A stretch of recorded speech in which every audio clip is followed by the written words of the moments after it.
여러분 안녕하십니까? 기술변화 법률제도 시간입니다.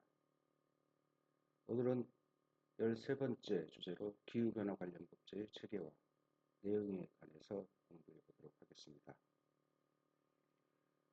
이제 한두 번 정도 하면은 이번 학기 강의가 완료가 됩니다.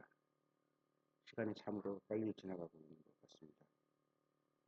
여러분 한 해 마무리 잘 준비를 하시고 또 이 강의도 당초 계획대로 진행돼 왔지만은 여러분도 한번 점검하시고 또 레포트도 제가 여러분들께 나눠드린 강의 계획서에 따라서 제 이메일로 제출을 해주시면 고맙겠습니다.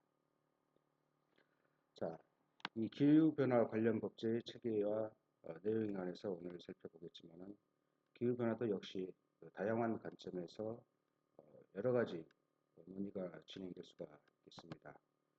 물론 이제 관련 법제도 다양한 관점에 따라서 어떻게 형성할 것인지도 다양한 방법으로 설명을 할 수가 있겠습니다. 어쨌든 기후변화는 이제 과학적 문제나 정책적 문제만이 아니라 이제는 법적 사실이 되었다는 것입니다.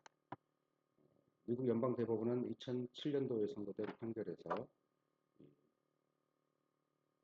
온실가스는 청정대기법상 이른바 대기 오염 물질이고 미국 법에 따라서 미국 정부가 규제할 권한이 있다라고 최종 판결했습니다. 또 우리가 잘 알고 있는 2009년도의 기후변화 정상회의에서도 과학적 견해, 즉 이른바 온도 상승률을 2도 이하로 억제해야 한다는 과학적 견해를 인정하였습니다. 이러한 기후변화에 대한 다양한 견해에 대해서 사실상 법적 사실로 결론을 내린 것으로 평가할 수가 있겠습니다. 오늘은 기후변화에 대한 그 의의를 한번 살펴보고 기후변화에 관련된 법제들이 어떤 내용을 가지고 있고 또 기후변화를 적응하고 대응하기 위해서 각 나라에서는 어떤 신기술 정책을 구사하고 있는 것인지를 살펴보는 시간으로 강의를 진행하고자 합니다. 자, 일반적으로 우리는 기후변화에 대해서 대체로 가뭄이나 홍수, 대형 산불 등 기상이변과 연관되는 것으로 판단하고 합니다. 또 그것으로 인해서 각종 재난재해가 발생하고 지구촌이 상당한 위기에 처했다라고 진단을 합니다. 이에 따라서 기후변화에 대한 좀 더 적극적인 대응이 필요하다는 주장이 부각되고 있는 실정입니다. 기후변화는 지구의 평균 기온이 변하는 현상을 말합니다. 기후변화에 관한 정부 간 패널에서는 기후변화를 장기간에 걸쳐 지속되면서 기후의 평균 상태나 그 변동 속에서 나타나는 통계적으로 의미 있는 변동이다라고 이렇게 정의를 하고 있습니다. 이에 반해서 기후변화 협약에서는 기후변화를 전 지구대기의 조성을 변화시키는 인간의 활동이 직간접적으로 원인이 되어 일어나고 충분한 기간 동안 관측이 된 자연적인 기후 변동성에 추가적으로 일어나는 기후의 변화다라고 얘기를 합니다. 유엔 기후변화 협약에서는 대기 조성을 변경시키는 인간 활동으로 인한 기후 변화를 자연적 원인에 의해서 일어나는 기후 변동성과 구분하고 있습니다. 우리 기상법에서는 기후 변화에 대해서 개념적인 이야기를 일단 기후란 일정 기간 특정 지역에서의 기상 현상의 평균 상태를 말한다라고 개념 정의하고 기후 변화란 인간 활동이나 자연적인 요인으로 기상 현상이 평균 상태를 벗어나 상당 기간 지속되는 것을 말한다라고 정의를 하고 있습니다. 또 기후 변화에 대한 포괄적인 일반법이라 할 수 있는 저탄소 녹색 성장 기본법에서는 기후 변화란 사람의 활동으로 인하여 온실가스의 농도가 변함으로써 상당 기간 관찰되어 온 자연적인 기후 변동에 추가적으로 일어나는 기후 체계의 변화를 말한다라고 정의를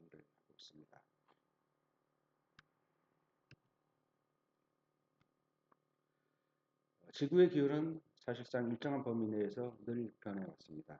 오늘날 지구의 평균 기온은 약 15도씨이고 과거 지구의 평균 기온은 최고 27도씨, 최저 7도씨로 추정되고 있습니다. 최근 과학자들은 지구 기온이 자연적인 변화의 폭을 넘어서고 있다는 사실에 주목하고 있습니다. 인간의 활동에 빚은 온난화로 기후 시스템이 불안정해지고 있습니다. 우리가 사용하는 기후 변화라는 용어는 이산화탄소와 메탄처럼 대기 속으로 빠져나가는 열을 붙잡아두는 온실 기체에 의한 인위적인 변화에 국한해 사용하는 용어인 것으로 이해됩니다. 그러나 지구온난화와 기후변화는 다른 개념이라 할 수 있겠습니다. 지구온난화는 장기적인 기온 상승으로 발생하는 것이고 기후변화는 불안정한 기후현상을 의미한다고 하겠습니다. 태풍이나 허리케인, 사이클론, 홍수, 폭염, 가뭄 등과 같은 극단적인 기후현상이 발생할 가능성이 매우 높아지고 있습니다. 특히 지역에 따라서는 물 부족과 식량 생산의 감소도 우려되고 있습니다. 동식물들도 서식지 변화가 적응 속도에 빠를 경우 멸종위기에 처하게 될 가능성이 매우 높다고 합니다.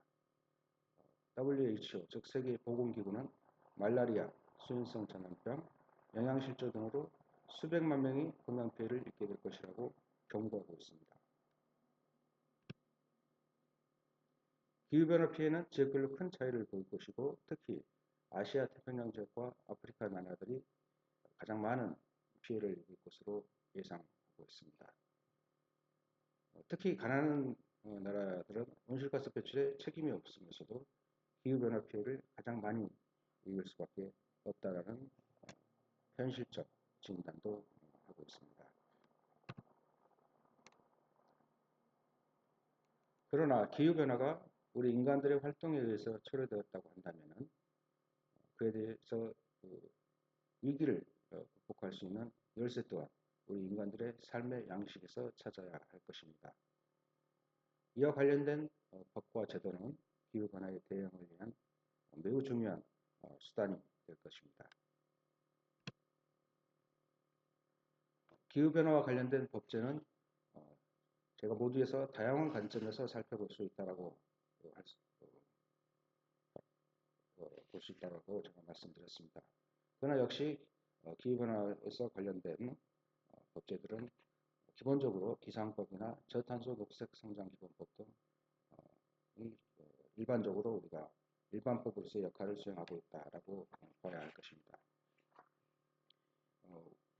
특히 이제 저탄소 녹색 성장 기본법은 사실상 포괄적 법이다 이렇게 이제 얘기할 수가 있겠습니다.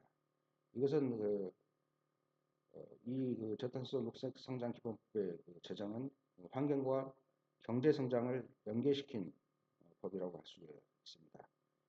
특히 이 저탄소 녹색 성장 기본법에서는 기후 변화에 대한 대응 방안을 포괄하고 있습니다. 이 법이 제정됨으로써 위험 관리를 전제로 한 지속 가능한 경제 발전이라는 새로운 패러다임이 우리나라 법제에 도입되었다라는 데 의미를 둘 수가 있겠습니다.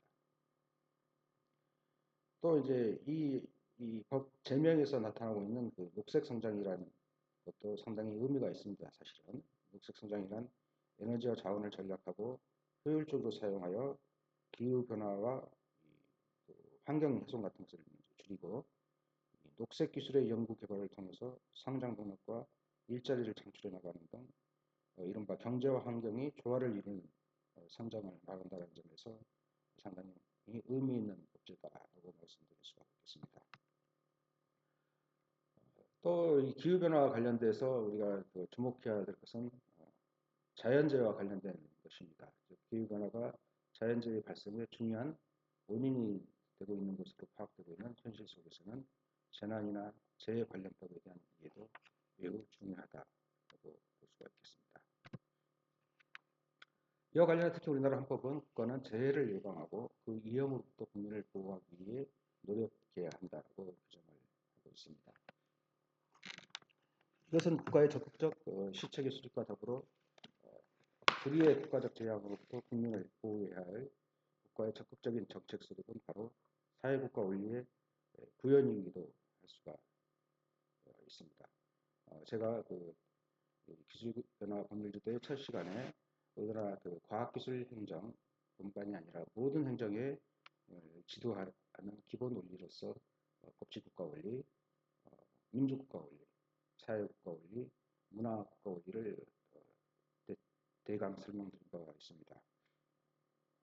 이 재난재해로부터 국민을 보호하는 이 국가적 의무는 바로 과학기술 행정을 지도하는 사회국가 원리의 구체적 표현이다라고 볼 수가 있겠습니다. 여기서 말하는 사회국가라는 것은 우리가 얘기하고 있는 자유주의 내지 시장경제 원리로 인해서 파생된 모순과 폐단을 시정하고 또 더 나아가서 모든 사람이 인간다운 생활을 할 수 있는 경제적, 사회적 정의를 적극적으로 실현하고자 하는 국가체제를 의미한다라고 말씀드린 바가 있습니다. 이것은 다른 말로 우리가 자주 얘기하고 있는 복지국가 내지는 공민국가라는 용어도 사용되고 있습니다. 특히 우리나라의 사회국가성은 우리나라 헌법 제34조에서 잘 나타나 있습니다. 즉 모든 국민은 인간다운 생활할 권리를 가진다라고 선언함으로써 이 국가의 사회보장이나 사회복지 증진의 노력구나 또 우리가 오늘 중요하게 다루고 있는 재해 예방과 그 이후부터의 국민보호를 위한 노력구무 이런 것도 사회국가 원리의 구체적 표현이다. 이렇게 말씀드릴 수가 있겠습니다. 다음으로 이제 기후변화와 직접 관련된 법제들이 무엇이 있는가 한번 보도록 하겠습니다. 기후변화 관련하여 우리나라 법제는 체계적으로 규정하고 있지는 않고 매우 산만하게 규정하고 있는 것으로 보여집니다. 그러나 다양한 개별법에서 기후변화에 대해서 언급을 하고 있습니다. 먼저 기후변화와 가장 밀접한 관련을 맺고 있는 법은 바로 기상법이라고 할 수가 있겠습니다. 우리나라 기상법은 기후변화에 관해서 앞에서 말씀드린 바와 같이 그 개념을 정의를 하고 기후변화에 대한 대책 수립 및 영향조사, 기후변화 감시 및 기후 예측을 기상의 업무로 규정을 하고 있습니다. 기상청장은 기후변화에 대한 대책 마련을 지원하기 위해서 기후에 관한 영향관계를 조사하고 국가기후변화 표준 시나리오를 작성하는 등 기후변화의 추세를 예측하도록 규정하고 있습니다. 또 기상청장은 기후변화 추세 예측의 정확도와 활용도를 높이기 위하여 환경부령으로 정하는 국제기후 기준을 바탕으로 관계 중앙행정기관의 장과 협의해서 국가기후변화 표준 시나리오 기준을 마련하고 이를 고시하도록 하고 있습니다. 다음으로는 앞에서 잠깐 언급한 바와 같이 저탄소, 녹색성장 기본법에서 기후변화에 대해서도 기록을 하고 있습니다. 우리나라 정부는 기후변화, 에너지, 자원 문제 해결, 성장 동력 확충, 기업의 경쟁력 강화, 국토의 효율적 활용 및 최적한 환경 조성 등을 포함한 종합적인 국가 발전 전략을 추진하도록 규정하고 있습니다. 또 국가는 각종 정책을 수립할 때 경제와 환경의 조화로운 발전 및 기후변화에 미치는 영향 등을 종합적으로 고려해야 한다고 규정하여 기후변화에 대한 국가의 책무를 규정하고 있습니다. 또 국가의 책무뿐만 아니라 국민에게도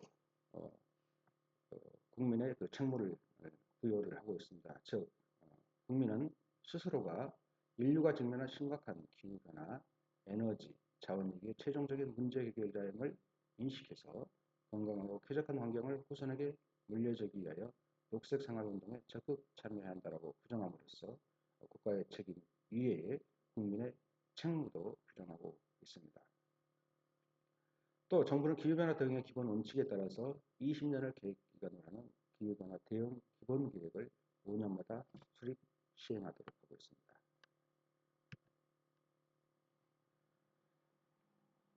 또 감염병 예방 및 관리에 관한 법률에서도 국가 및 지방자치단체의 책무 중 하나로 기후변화에 따른 감염병 발생 조사, 연구 및 예방대책 수립을 규정하고 있습니다.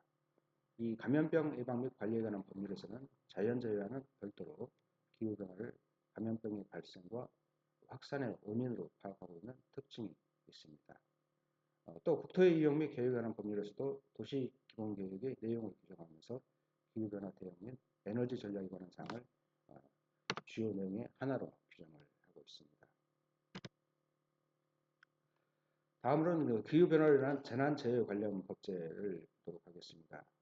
재난재해와 같은 국가적 재앙은 바로 전 국민의 생존과 직결되는 사안의 하나입니다. 따라서 국가는 재해 예방과 이용부터 국민을 보호해야 할 책무가 있다라고 보겠습니다.